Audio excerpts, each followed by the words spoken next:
Uta lang daw ng China si Digong, kaya pinagsisihan niya nga raw. Hoy, imbis magmarunong, magmasid ka sa galaw. Duterte, uta ng singkit. O sige na, edi wow. Basta pag binomba kayo ng incheck, huwag kayong lilipat ang Davao. Ang ina, ganito yung mga kuda ng kuda sa internet no? Pag nagkagera, kanya-kanyang tago yung mga p***na. Ikaw na pumuntang China, gamitin mo yung therapy session, tingnan natin kung kakalab yan sa mga missile nila. Gago. Ang ina to. Duterte, DDS daw, Davao Death Squad. Ano?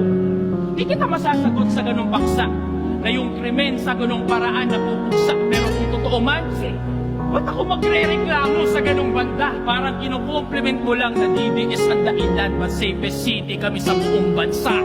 Ba't bilyong-bilyong pondo daw sa Mindanao nung Duterte admin? Bakit?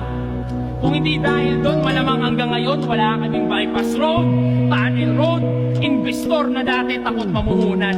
Naririnig mo lang kasi yung putukan, pero bingi-bingihan pagdating sa pinag-uuhutan. Napupusan lang yung Mindanao ng isang termino. Isang termino! Tingin mo na agad sukdulan? Pangungurakot ba talaga yung kinagagalit mo? O sanay ka lang na kayo yung mas natututukan? Ano? Ayaw mong maging balanse yung bansa, pero panay reklamo niya sa akin na bakit yung Mindanao wala masyadong building? Tinuturing na food basket yun sa atin.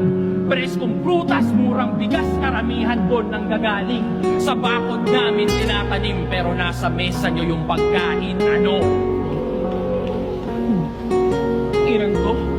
Dahil ang personal ng motibo kung saan na napupunta?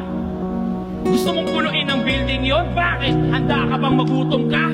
Pero kahit anong pangit ng yung bunganga, wala kang narinig na nilait ko yung politiko mo doon ka sa akin bumanga. Kanya-kanya tayo ng pinagdaanan. Ba't kita didiktahan sa kung ano ang tama? Walang nananalo sa gantong debate, pero talo yung walang pangunawa. Tandaan mo yan. At doon tayo nagkakapareha. Parehong merong hinaing, pareho din na may reklamo.